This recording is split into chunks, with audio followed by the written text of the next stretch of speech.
Ethan Cole had spent most of his life repairing machines, solving problems, and keeping old space structures alive with nothing more than patience and a toolbox. He liked quiet shifts, soft humming engines, and the endless stars outside his small window. People said space was lonely, but Ethan never felt it that way. To him, the silence was peaceful. It gave him time to think, and it kept him away from trouble. But on that afternoon, when he sat inside the maintenance bay of Frontier Station 9, something unusual happened. Something that would change everything he knew about life, humanity, and the universe. The first sign was a faint, broken beep coming from the station's scanner. It wasn't part of the regular signals. It was weak, slow, and almost fading into silence. At first, Ethan thought it must be malfunctioning equipment. Old scanners sometimes created random noises for no reason. But then he heard it again, a small cry beneath the electronic sound, almost like a voice trying to reach anyone who would listen. He leaned closer. The monitor flashed a warning. Unidentified escape pod low power life support failing. Ethan's heart kicked harder than usual. Whoever was inside that pod did not have much time left. He quickly activated the station's robotic arms, pulling the tiny, damaged pod toward Dock 3. The pod looked ancient, its surface scratched and burned, as if it had barely survived its journey through the asteroid belt. One side was dented inward, and sparks flickered inside the cracks. He could already tell that whoever was inside needed help immediately. As the pod landed with a heavy metallic thump, Ethan grabbed his emergency kit and ran to the airlock. When the door opened, cold air rushed out, carrying the faintest sound, a weak whimper. It didn't sound like an adult. It didn't sound like any human voice either. It sounded small, scared, and tired. Ethan slowly unsealed the pod door. Inside, curled up under a broken harness, was a little alien girl. She couldn't have been older than 6 or 7 in human years, maybe younger. Her skin was a soft, pale lavender, smooth like glass. Her hair was silver white, glowing faintly, even in the dim light. She had large eyes, bright and shimmering, but at that moment, they were half closed, barely holding on to consciousness. The girl looked up when she sensed movement. Her eyes widened at the sight of Ethan.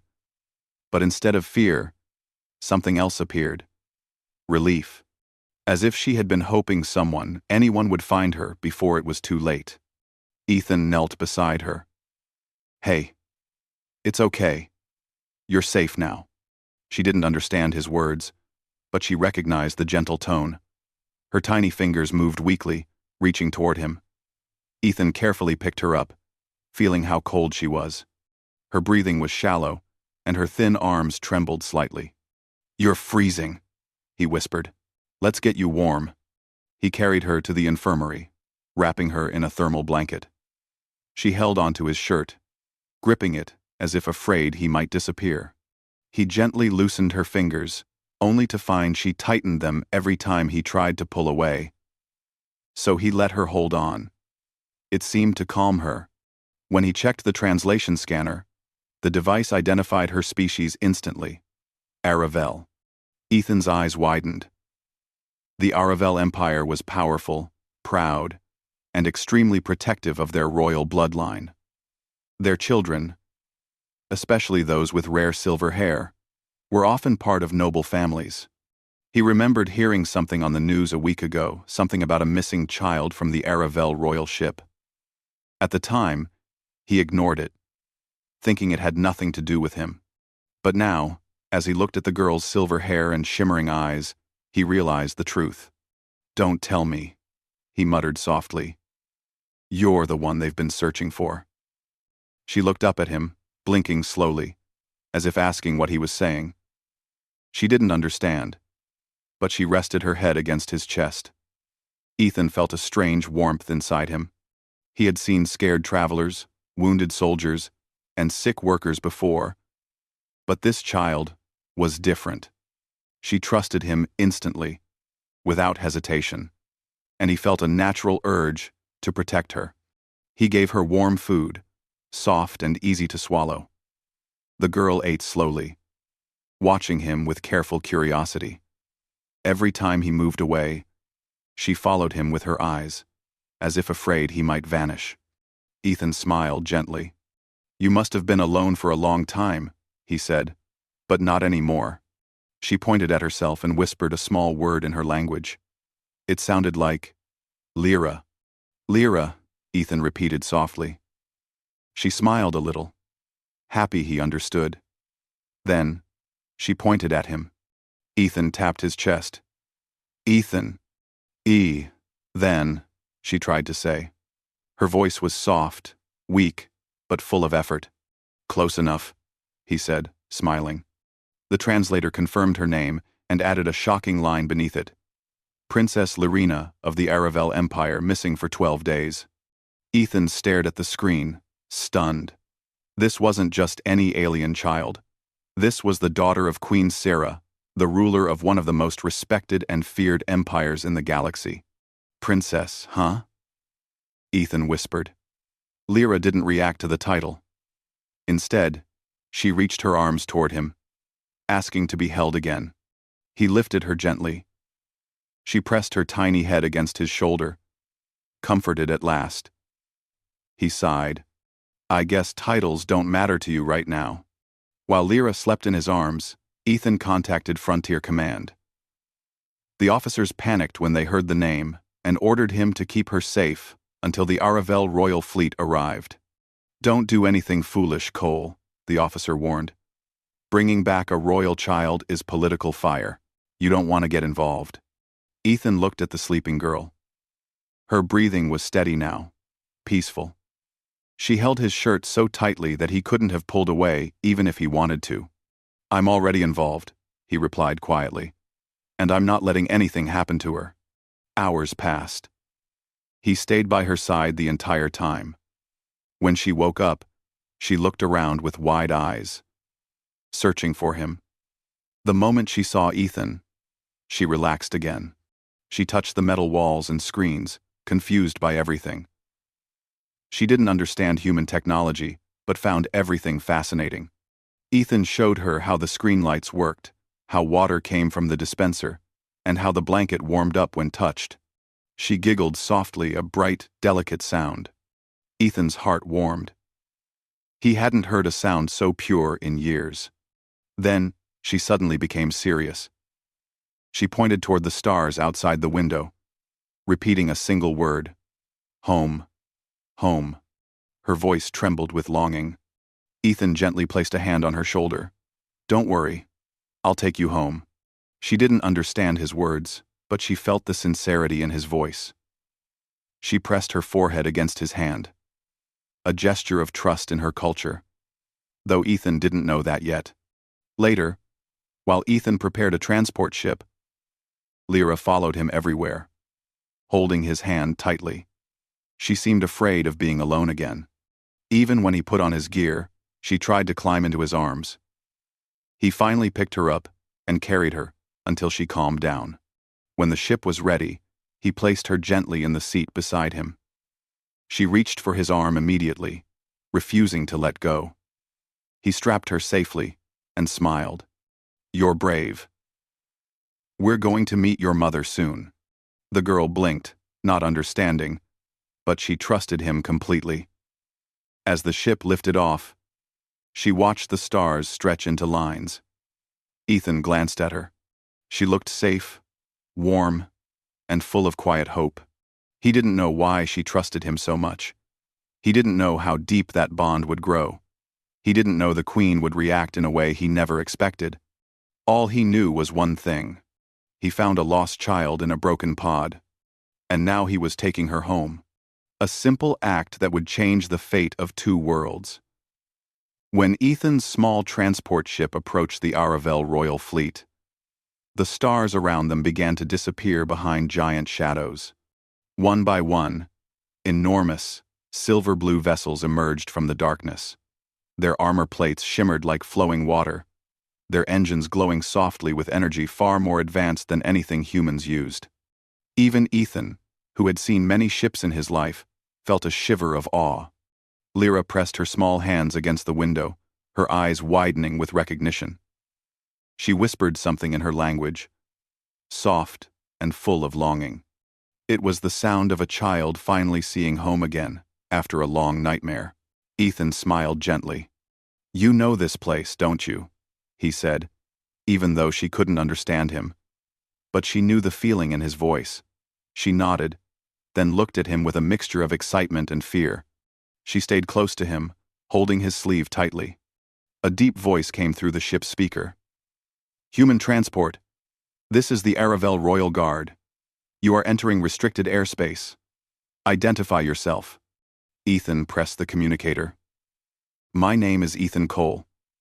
I'm an engineer from Frontier Station 9. I have your missing child with me, Princess Lyrina. She's safe." There was silence on the line. A sharp inhale. Then a rushed voice answered. "Proceed immediately to Dock Core 1. Do not deviate from the path. Any change in direction will be considered a threat." Ethan swallowed. "Understood." The ship moved forward, guided by invisible beams. Lyra leaned closer to him, sensing the tension. Ethan placed a comforting hand on her shoulder, and she relaxed again. When they landed inside the massive dock, Ethan saw hundreds of soldiers lined up, all wearing shimmering armor, their helmets shaped like graceful bird wings. But despite their uniform strength, there was a heavy sadness in the air, like an entire empire holding its breath. The moment the doors opened, a group of guards stepped forward. Ethan gently lifted Lyra from the seat. She clung to him instantly, wrapping her small arms around his neck. He felt her heartbeat, quick and nervous. "It's okay," he whispered. "I'm right here." The guards approached carefully, almost afraid to startle the child. One of them spoke softly. "Princess Lyrina. We've searched every corner of the sector for her." Lyra looked at them, confused. She didn't reach for them. She didn't smile. Instead, she tightened her arms around Ethan's neck, hiding her face in his shoulder. The guards stared in disbelief. Humans and Aravel rarely shared close bonds, especially royal children. "Her mother is waiting," the lead guard said. "Please, follow us." Ethan hesitated.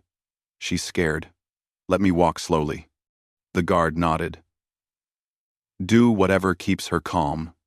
As they moved through the grand corridors of the royal flagship, Lyra lifted her head slightly. The walls shimmered with soft blue light, showing images of her people, tall, elegant figures with bright markings on their foreheads. Ethan realized these were memories from her home, designed to comfort her. But Lyra kept holding his shirt tightly. They finally reached a giant silver door. It opened silently, revealing a large throne chamber, decorated with flowing blue banners and soft, glowing crystals. In the center stood a tall woman, regal and calm Queen Sarah. Her silver gown flowed like liquid metal, and her long white hair framed a face marked with wisdom and power. But her eyes, deep violet and full of emotion, were locked on one thing: the little girl in Ethan's arms. Ethan breathed in. Lyra breathed out, softly.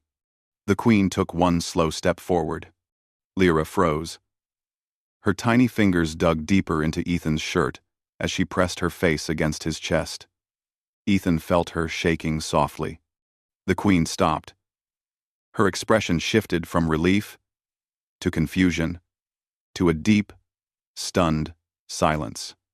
"Lyrina," she whispered, her voice gentle. "My child." Lyra peeked out for a moment but did not move toward her. Instead, she buried herself back into Ethan's chest. The queen's eyes widened. She wasn't offended, she was shocked. Aravel children never clung to outsiders. They rarely clung to anyone, except family. And Lyra was holding on to a human, like he was the only safe place in the universe. The queen took another slow step. "Human? What happened out there?" she asked softly. Ethan spoke quietly. "I found her in an escape pod. It was heavily damaged. She was cold, scared, and alone. I just did what felt right. I kept her warm, fed her, and stayed with her. The queen looked at her daughter with eyes full of heartbreak. Lyrina, won't you come to me? The child lifted her head again, confused. She made a soft sound, half a question, half a plea. Then, she pointed at Ethan's chest, as if to say, he was her protection. A healer stepped forward. Your Majesty, this may be an imprint. The queen stiffened. The word told Ethan nothing, but he could feel the tension in the room. The healer scanned the child gently with a small device. Lyra didn't like it. She gripped Ethan's neck harder, frightened. Ethan held her until she calmed again. When the healer finished, his eyes widened. It is confirmed. The child formed a protective imprint, a rare one. The queen whispered, almost breathless. On him? Ethan blinked. What does that mean? The healer explained carefully. Aravel children only form such bonds during life or death moments.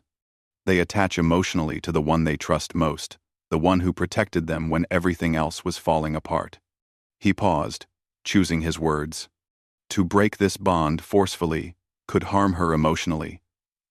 She may not feel safe without him nearby. Ethan stood still, shocked. Lyra had chosen him, not by accident, not by confusion, but because she felt truly protected by him. Queen Sarah studied Ethan, her eyes deep and evaluating. She wasn't angry. She wasn't disappointed. She was trying to understand. Human, she said softly, my daughter trusts you. That is not something my people take lightly. Lyra lifted her head at the sound of her mother's voice. She reached out a hand not to leave Ethan, but as if offering a small gesture of reassurance. Then, she reached back and held Ethan's shirt again. Ethan swallowed. She should stay with you. She's your daughter. The queen's voice cracked slightly. Yes, but she is afraid, and I cannot force her. Lyra whispered something weakly. The queen recognized the word immediately. It meant safe. She was saying she felt safe with Ethan. The queen closed her eyes for a moment. When she opened them, they were full of a mixture of pain and gratitude. Human, come with me, she said gently. She led Ethan and the girl into a private chamber with soft lights and curved walls. It felt like a nursery, decorated with tiny glowing shapes and calm music. But everything was untouched. The child hadn't been here in days. The queen sat slowly. Lyrina was taken from this room. There was a breach. Someone placed her in an escape pod and sent her drifting. We have no idea who or why. Ethan felt a chill. Someone tried to hurt her? The queen didn't answer directly. I only know that the one who found her was you. Lyra shifted in Ethan's arms and looked at her mother. She made a soft, trembling sound. Half apology, half affection. The queen reached out and touched her daughter's cheek gently. The moment her hand touched Lyra's skin, the child relaxed a little, remembering the bond they once shared. But she didn't let go of Ethan. The queen looked at him again. You stayed with her the entire time? Yes, he said quietly. She trusted you instantly? Yes. She slept peacefully with you nearby? She didn't want me to leave. Queen Sarah nodded slowly. Then the imprint is real. For a long moment, the queen said nothing. Then she spoke with a quiet strength Ethan had not expected. Human, I owe you more than I can express. You returned my daughter. You kept her alive. And she trusts you more than anyone else right now. Ethan shifted uncomfortably. I didn't do anything special.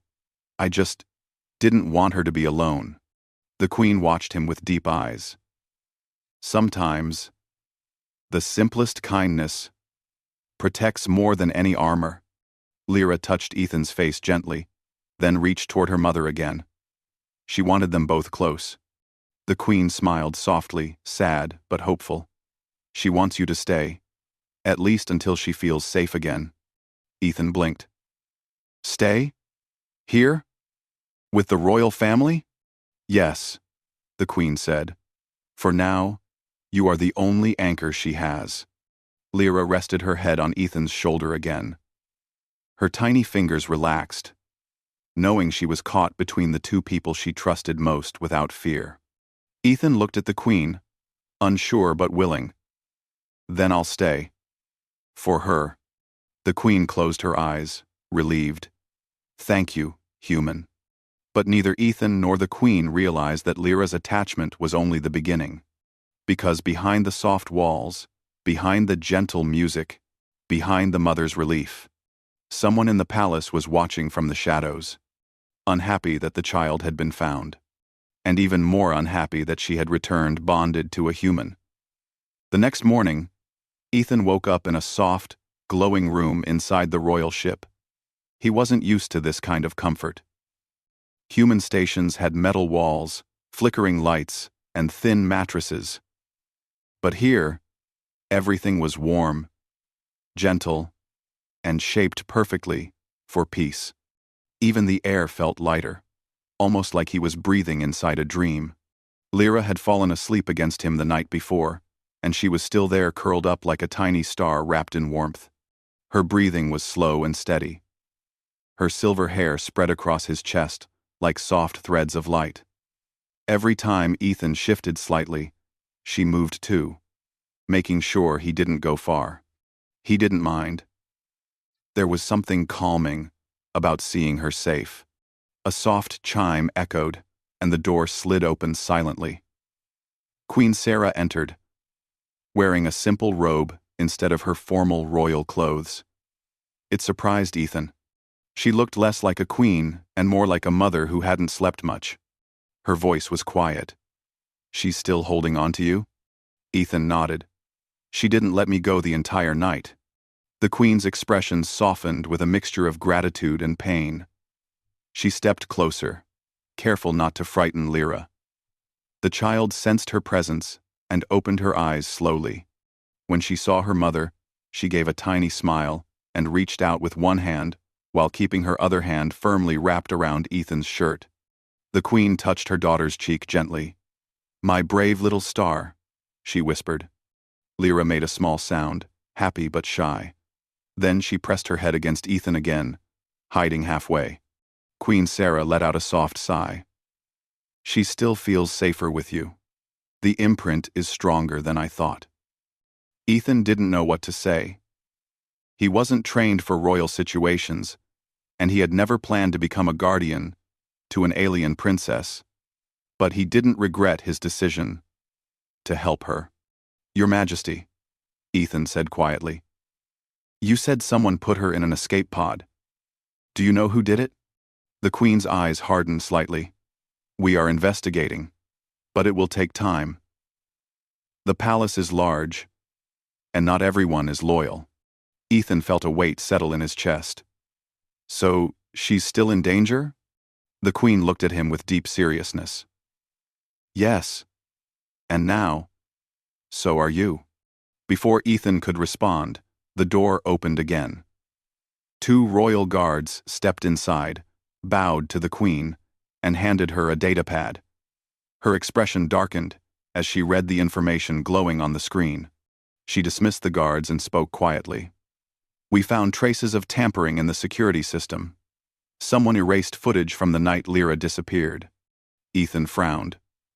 "So someone inside the palace helped take her?" "Yes," the Queen said, "and that person is still hiding among us." Lyra sensed her mother's worry. She looked between them, her eyes large and full of concern. Ethan lifted her gently, and she wrapped her arms around his neck as if trying to protect herself from something she couldn't see. The Queen took a breath. "Ethan, will you walk with me? I want Lyra to feel your presence, and I want to show you something important." He nodded. They moved through quiet corridors, each step echoing softly. The ship felt peaceful, but Ethan couldn't shake the feeling that someone was watching them. Lyra held onto him tightly, turning her head left and right. The Queen noticed. She can sense tension, she said softly. Aravel children are sensitive to emotional energy. If someone carries fear or anger, she can feel it. Ethan swallowed. That must have been terrible when she was alone. It was, the Queen said sadly. Which is why she clung to you. Your calmness comforted her. Ethan didn't feel especially calm, but he appreciated the Queen's words. They soon reached a grand chamber filled with floating screens, small holograms, and maps of different star systems. The Queen gestured toward one of them. A large window showed a damaged escape pod, the same model Ethan had found floating near the asteroid belt. We retrieved it, she said. I want you to see what we discovered. Ethan stepped forward, Lyra still holding him. A hologram of the escape pod flickered to life. It showed burn marks, sharp dents, and broken wires, signs of a violent malfunction. But the worst part was inside. Someone had placed a power limiter on the life support system. Ethan stared at it in disbelief. This wasn't an accident. No, the Queen said. Whoever put her inside the pod wanted it to drift until the systems failed. Lyra tightened her arms around Ethan, her small body trembling slightly. He rubbed her back gently, whispering calm words she didn't understand but clearly felt. Queen Sarah watched the way Lyra responded to Ethan and took a slow breath. Human, you risked your life to save her, and now she trusts you more than anyone in this fleet. So, I need your help. Ethan's eyebrows lifted. My help? I'm just an engineer. You are the only one she feels safe with, the Queen said. She is the only heir to the Aravel throne. If the person who did this learns she survived, they may try again. Ethan held Lyra a little tighter. What do you need me to do? He asked. The Queen stepped closer.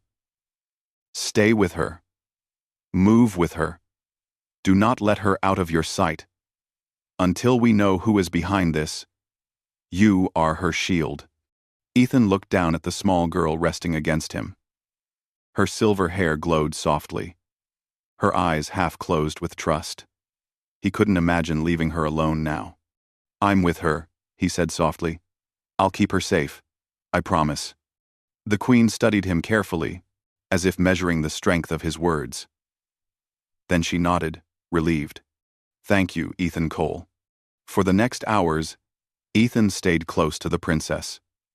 She wouldn't leave his side, not even when the healers came to examine her. At one point, she had to stand on a small platform for a health scan. She looked terrified until Ethan stepped beside her and offered his hand. She took it immediately, and the scan went smoothly. The healers watched in amazement. She trusts him as if he were part of her own family. One whispered. Another nodded.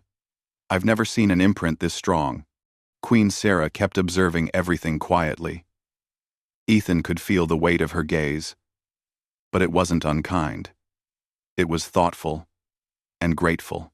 Later, the Queen invited Ethan to a private dining chamber so Lyra could eat in peace. The child refused to sit unless Ethan sat next to her. When she ate, she kept checking his face, as if making sure he wasn't going anywhere. At one point, she offered Ethan a piece of her food, a sign of deep affection in her culture. The Queen froze slightly, shocked. She offered you her share, the Queen whispered. That is something royal children do, only with someone they consider part of their circle.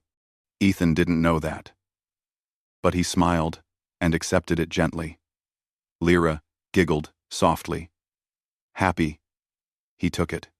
The Queen looked down for a moment. Her voice turned emotional. You are giving her something she lost in the last days. Something no guard, no healer, no royal tradition could give her. You gave her safety. Ethan didn't know what to say. He wasn't used to praise. But before he could speak, the room's lights flickered sharply. A guard rushed inside. Your Majesty, we found something in the security logs. The Queen's expression changed instantly. "Show me." The guard displayed a hologram. The footage was blurry, but it showed a shadowy figure opening the princess's door the night she disappeared. They moved quickly, placing Lyra inside the escape pod while she slept. Before the footage cut off, the figure turned slightly, just enough to show part of their uniform. Ethan frowned. "Is that one of your guards?" The Queen stiffened. "No. It is worse." Lyra saw her mother's face change and gripped Ethan's arm tightly. The Queen spoke slowly, with quiet pain. "This uniform belongs to someone from the Royal Council." Ethan felt a chill.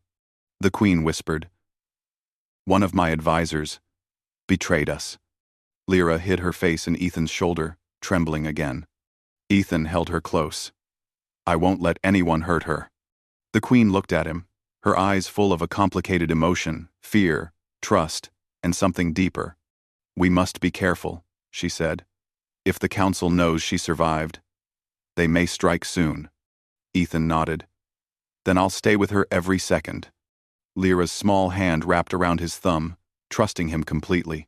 And in the shadows of the royal ship, where silent footsteps moved and watching eyes never blinked, someone was already planning the next move.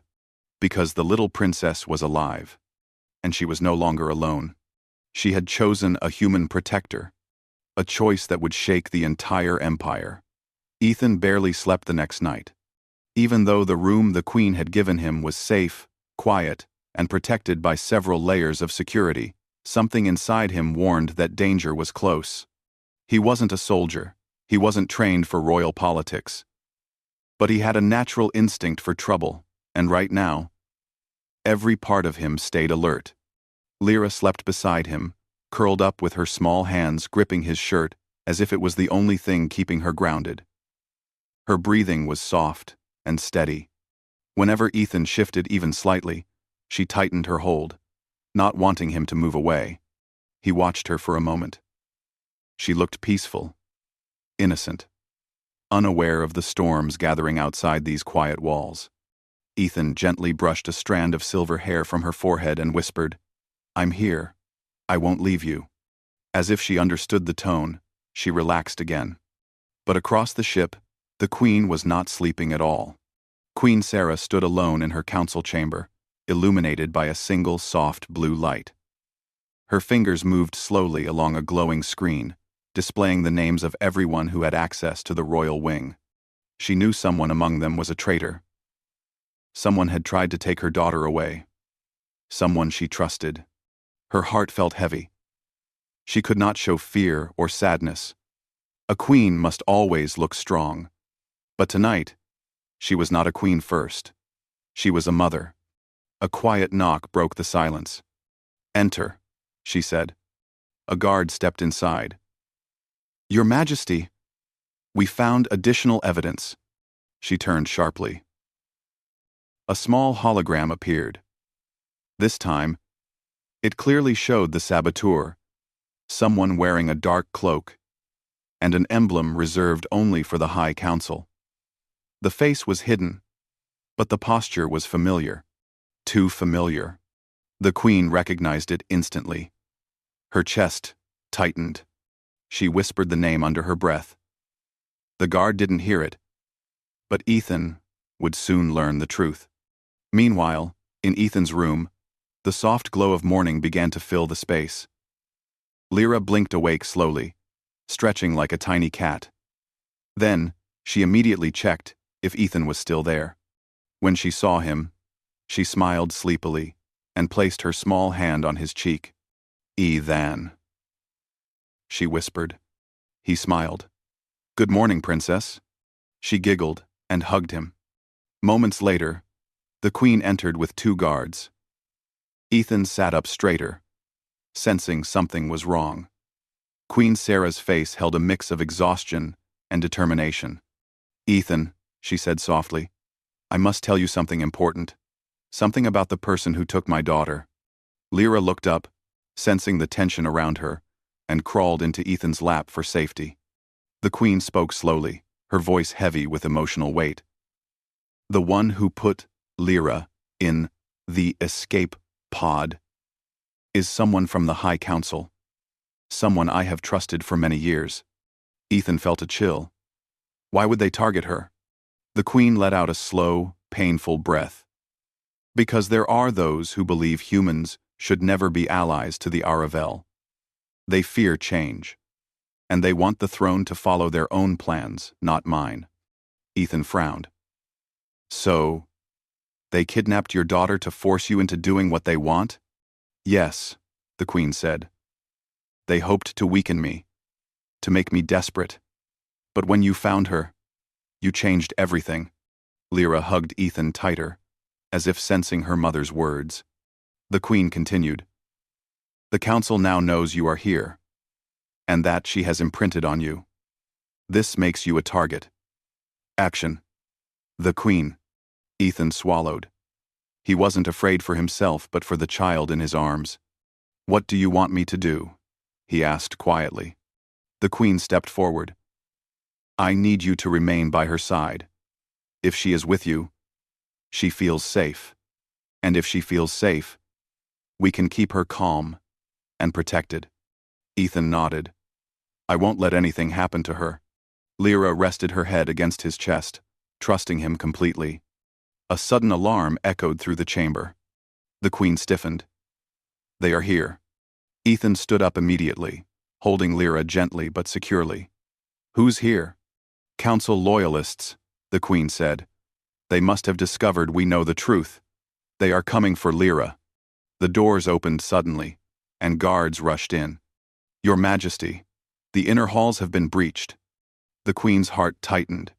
She turned to Ethan. Go. Take her to the secure chamber. Now. Ethan didn't hesitate. He held Lyra close and ran through the side hallway just as the lights flickered red. Lyra clung to him, frightened, her small voice trembling. Ethan. It's okay, he whispered, running faster. Behind them, the echoes of footsteps and shouting grew louder. The Queen followed with guards, directing security systems to block hallways. Ethan reached a sealed door that opened only when it scanned Lyra's energy signature. Inside was a safe room, soft lights, strong walls, and an emergency shield generator. Ethan entered, and the door sealed shut behind him. He knelt on the ground, holding Lyra close. She was trembling, but she stayed quiet, trusting him completely.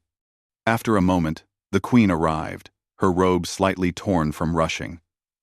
She looked at her daughter, then at Ethan, her face a mixture of fear and gratitude. We have a few minutes before they reach this level, she said. We must talk now. Ethan nodded. Tell me what you need. The Queen took a deep breath. If anything happens, you must take her and escape. You saved her once. You can save her again. Ethan shook his head. I won't leave you behind. The Queen gave a sad smile. You speak like someone with a brave heart. But I am responsible for my people. My daughter is the future of our empire. And you are now part of something bigger than you realize. Lyra looked between them with worried eyes. She reached for her mother and Ethan at the same time, wanting both. Before the Queen could continue, the door shook violently. They were trying to break in. Lyra gasped and held Ethan tightly. The Queen stood tall, refusing to show fear. I will not let them take her again. Ethan stood beside her, even though he had no weapon. He didn't need one. He had something stronger, a sense of responsibility that came from deep inside him. The door shook again. Then the Queen spoke in a calm voice. Ethan, if they breach the door, follow the emergency chute behind that panel. It leads to an escape corridor. The ship will guide you. I trust you with her life. Ethan swallowed. I won't fail her. The Queen nodded gratefully. Suddenly, the noise outside stopped. Then a familiar voice called out. Your Majesty, it's over. We captured the traitors. Ethan let out a breath. Lyra loosened her tight grip, though she still held his shirt. The Queen opened the door slowly. Outside stood guards surrounding several cuffed council members. Their faces were full of anger and defeat. The traitor she recognized stared at her coldly. "You have weakened the empire by trusting outsiders." The queen held her head high. "The one who saved my daughter was a human, and he has more honor than you ever did." The guards dragged the traitors away. Ethan stepped out with Lyra. The queen looked at him with genuine emotion, something rare for a ruler of her status. "You saved her twice," she said softly, "and I owe you more than I can express." Ethan shook his head. "I just did what anyone would do." The queen smiled with sadness and admiration. "No, not anyone. Only someone with a pure heart." Lyra reached for Ethan's hand and placed it in her mother's hand, wanting them connected. The queen understood the gesture. She took a breath and spoke with quiet strength. "Ethan Cole, I would like to offer you a great honor in our culture. Will you become her protector, a lifelong guardian and guide?" Ethan was stunned. He looked at Lyra, who stared at him with hopeful eyes, her small fingers wrapped around his. He nodded slowly. "If that's what she needs, then yes. I'll stay by her side." Lyra smiled the brightest smile she had shown since he met her. She hugged him tightly, her small voice whispering his name with love and trust. The queen placed a gentle hand on his arm. "Then, welcome, Ethan Cole, to our royal family." And in that moment, the entire Aravel Empire witnessed something extraordinary. A human becoming protector to the princess, not by force, not by politics, but by the pure bond formed between a lost child and the man who brought her home.